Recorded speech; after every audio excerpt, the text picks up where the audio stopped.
ಹಂಗೆ ಮಾಡಿದ್ರೆ ಮುಂಬರುವ ಎಲೆಕ್ಷನ್ನಲ್ಲೂ ಕೂಡ ನಾವು ಜಯಗಳಿಸೋದಕ್ಕೆ ಈಸಿ ಆಗುತ್ತೆ ಅನ್ನುವಂಥ ಚಿಂತನೆಯನ್ನು ಇಟ್ಕೊಂಡಿದ್ದಾರೆ. ಅದಕ್ಕೋಸ್ಕರ ಯಾರ್ಯಾರಿಗೆ ಯಾವ್ಯಾವ ಖಾತೆ ಸಿಗುತ್ತೆ ಅನ್ನೋ ಟೆನ್ಷನ್ನು. ಮಗದೊಂದು ಕಡೆ ಡಾಕ್ಟರ್ ಯತೀಂದ್ರ ಸಿದ್ದರಾಮಯ್ಯ ಅವರ ಖಾತೆಯಲ್ಲೂ ಕೂಡ ಬದಲಾವಣೆ ಆಗುತ್ತೆ ಅನ್ನುವಂಥ ಮಾಹಿತಿ ಸಿಗ್ತಾ ಇದೆ ರಾಜಕೀಯ ಪಡಸಾಲಿಗೆ.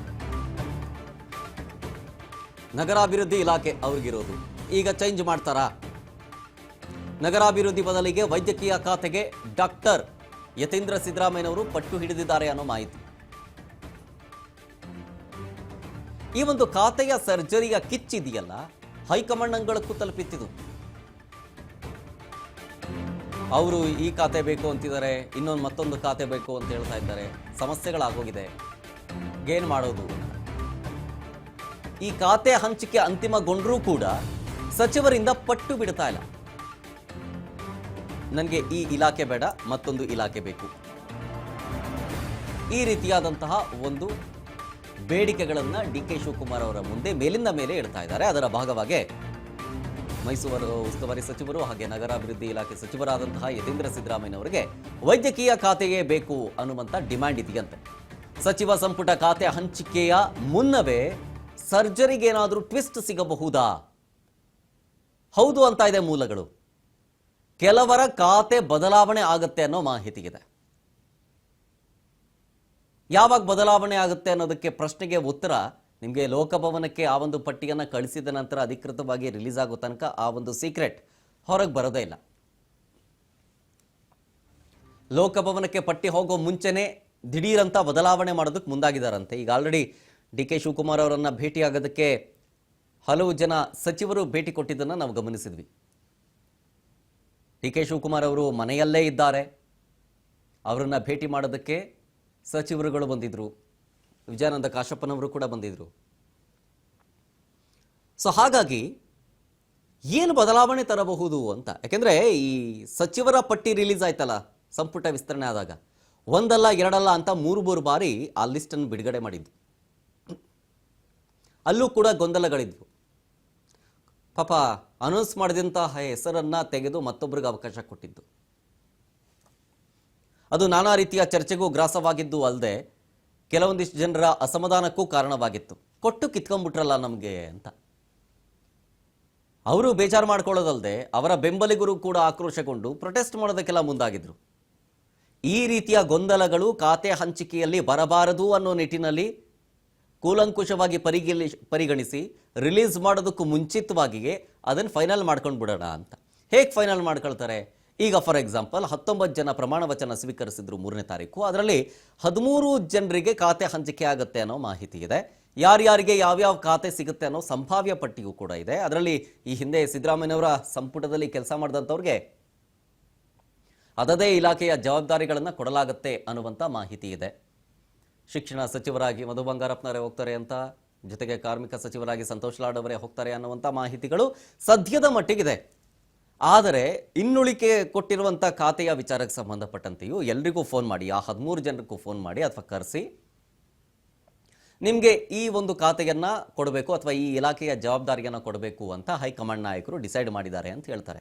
ಅವರು ನೋ ಇಶ್ಯೂಸ್, ನಾನು ಅಕ್ಸೆಪ್ಟ್ ಮಾಡ್ಕೊಳ್ತೀನಿ, ಹೈಕಮಾಂಡ್ ನಾಯಕರ ಡಿಸಿಷನ್ನೇ ಫೈನಲ್ಲು, ತೊಂದರೆ ಇಲ್ಲ ಅಂತಂದರೆ ಒಂದು ಹಂತದ ಸಮಾಧಾನ.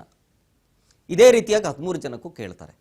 ಅದರಲ್ಲಿ ಯಾರಾದರೂ ಒಬ್ಬರು ನನಗೆ ಈ ಇಲಾಖೆ ಬೇಡ, ಈ ಖಾತೆ ಬೇಡ, ನನಗೆ ಬೇರೆ ಖಾತೆ ಬೇಕು ಅಂದಾಗ ಆ ಖಾತೆಯನ್ನು ಅವರು ರಿಕ್ವೆಸ್ಟ್ ಮಾಡಿದಂಥ ಬೇಡಿಕೆ ಇಟ್ಟಂಥ ಖಾತೆಯನ್ನು ಬೇರೆ ಯಾರಾದರೂ ಸಚಿವರು ಕೊಟ್ಟಿದ್ರೆ ಅವರನ್ನು ಕರೆಸಿ ಅಥವಾ ಫೋನ್ ಮಾಡಿ ಮಾತನಾಡುವಂಥ ಕೆಲಸ ಆಗುತ್ತೆ. ಈ ರೀತಿಯಾದಂಥ ಬದಲಾವಣೆಯ ನಿರೀಕ್ಷೆ ಇದೆ. ಈಗ ನಿಮ್ಮ ಖಾತೆಯನ್ನು ಅದಲು ಬದಲು ಮಾಡ್ಕೊಳ್ತೀರಾ ಅಂತ ಕೇಳ್ತಾರೆ. ಹೈಕಮಾಂಡ್ ನಾಯಕರು ಹೀಗೆ ಕೊಟ್ಟಿದ್ದಾರೆ. ಸೊ ಹಾಗಾಗಿ ನೀವು ಇದನ್ನು ಅಕ್ಸೆಪ್ಟ್ ಮಾಡ್ಕೊಳ್ತೀರಾ ಅನ್ನುವಂಥ ನಿಟ್ಟಿನಲ್ಲಿ ಕೇಳ್ತಾರೆ. ಅದಕ್ಕೆ ಓಕೆ ಆಯಿತು ಅಂತಂದರೆ ಎಲ್ಲವೂ ಕೂಡ ಸರಾಗವಾಗಾದಂತೆಯೇ. ಹಾಗಾಗಿ ಈ ಒಂದು ಹಂತ ಫೈನಲ್ ಮಾಡ್ತಾ ಇದ್ದಾರೆ ಅನ್ನೋ ಮಾಹಿತಿ. ಕೇಳ್ತೀನಿ ಇದ್ರ ಬಗ್ಗೆ ಇನ್ನಷ್ಟು ಮಾಹಿತಿನ ನಮ್ಮ ಪ್ರತಿನಿಧಿ ಬಸವರಾಜ್ ಹತ್ರ. ಬಸವರಾಜ್, ಒಂದು ಕಡೆ ಖಾತೆ ಹಂಚಿಕೆ ವಿಚಾರಕ್ಕೆ ಸಂಬಂಧಪಟ್ಟಂತೆ ಬಹುದೊಡ್ಡ ಸಸ್ಪೆನ್ಸ್ ಆಗ್ತಾ ಇದೆ. ಈ ಅಫಿಷಿಯಲ್ ಆಗಿ ಅನೌನ್ಸ್ ಮಾಡೋದಕ್ಕೂ ಮುಂಚಿತವಾಗಿ ಯಾರ್ಯಾರಿಗೆ ಅಸಮಾಧಾನ ಇದೆ ಈ ಒಂದು ಖಾತೆಗಳ ಬಗ್ಗೆ ಅದನ್ನೆಲ್ಲ ಕೂರಿಸಿ ಮಾತಾಡಿ ಅಲ್ಲೇ ಒಂದು ಕ್ಲಿಯರ್ ಪಿಕ್ಚರ್ ಅನ್ನು ತಗೊಂಡು ಅದಾದ್ಮೇಲೆ ರಿಲೀಸ್ ಮಾಡೋಣ ಅಂತ ಏನಾದರೂ ಮುಂದಾಗಿದ್ದಾರೆ ಅಥವಾ ಬೇರೆ ಏನಾದರೂ ಕಾರಣ ಇದೆಯಾ ಇದ್ರ ಬಗ್ಗೆ ಅಂತ? ಬಸವರಾಜ್, ನನ್ನ ಧ್ವನಿ ಕೇಳಿಸ್ತಾ ಇದ್ದರೆ ಒಂದಷ್ಟು ಕಡೆಗಳಲ್ಲಿ ಕೆಲವರ ಖಾತೆ ಬದಲಾವಣೆ ಆಗ್ತಾ ಇದೆ ಅನ್ನುವಂಥ ವಿಚಾರ, ಮತ್ತೊಂದು ಕಡೆಗಳಲ್ಲಿ ಈಗಲೇ ಅಂದ್ರೆ ಈಗಲೇ ಯಾರ್ಯಾರಿಗೆ ಬೇರೆ ಬೇರೆ ಖಾತೆ ಬೇಕು ಅಂತ ಏನಾದರೂ ಬೇಡಿಕೆಗಳನ್ನು ಇಟ್ಟಿದ್ರೆ ಅದನ್ನ ಇಲ್ಲೇ ನಿವಾರಣೆ ಮಾಡ್ಕೊಂಡು ಆಮೇಲೆ ಅಫಿಷಿಯಲ್ ಆಗಿ ಅನೌನ್ಸ್ ಮಾಡೋಣ, ಸಚಿವರ ಪಟ್ಟಿ ರಿಲೀಸ್ ಮಾಡ್ದಂಗೆ ಮೂರು ಪಟ್ಟಿ ರಿಲೀಸ್ ಮಾಡೋದು ಬೇಡ ಅನ್ನೋ ಚಿಂತನೆನಾ ಹೇಗೆ? ಶರತ್, ಖಂಡಿತವಾಗ್ಲೂ ಕೂಡ ಬೆಳಿಗ್ಗೆನೆ ಸಿಎಂ ಡಿ.ಕೆ. ಶಿವಕುಮಾರ್ ಅವರ ಕೈಯಲ್ಲಿ ಖಾತೆಗಳ ಹಂಚಿಕೆ ಪಟ್ಟಿ ಕೂಡ ಸಿಕ್ಕಿದೆ ಅನ್ನುವಂತ ಮಾಹಿತಿ ಕೂಡ ಸಿಗ್ತಾ ಇದೆ. ಆದ್ರೆ ಅದನ್ನ ಕೆಲವೊಂದಿಷ್ಟು ಸಚಿವರು ತಮ್ಮದೇ ಆಗಿರ್ತಕ್ಕಂಥ ಬೇಡಿಕೆಯನ್ನ ಸಿಎಂ ಡಿ.ಕೆ. ಶಿವಕುಮಾರ್ ಅವರಿಗೆ ಕೂಡ ಇಟ್ಟಿದ್ರು, ಅದರಂತೆ ಹೈಕಮಾಂಡ್ ನಾಯಕರ ಮುಂದೆ ಕೂಡ ಇಟ್ಟಿದ್ರು. ಹಾಗಾಗಿ ಅದನ್ನ ಒಂದಿಷ್ಟು ಚರ್ಚೆ ಮಾಡುವಂತಹ ಗೋಜಿಗೆ ಸಿಎಂ ಡಿ.ಕೆ. ಶಿವಕುಮಾರ್ ಅವರು ಹೋದಂತೆ ಕಾಣಿಸ್ತಾ ಇದೆ. ಹಾಗಾಗಿ ಇದೀಗ ಕೂಡ ಸುದೀರ್ಘವಾಗಿರತಕ್ಕಂಥ ಚರ್ಚೆಯನ್ನ ಕೆಲವು ಸಚಿವರಿಗೆ ಖುದ್ದಾಗಿ ಡಿ.ಕೆ. ಶಿವಕುಮಾರ್ ಅವರೇ ಫೋನ್ ಕರೆಯ ಮುಖಾಂತರ ಕೂಡ ಚರ್ಚೆ ಮಾಡ್ತಿದ್ದಾರೆ ಎನ್ನಲಾಗ್ತಾ ಇದೆ.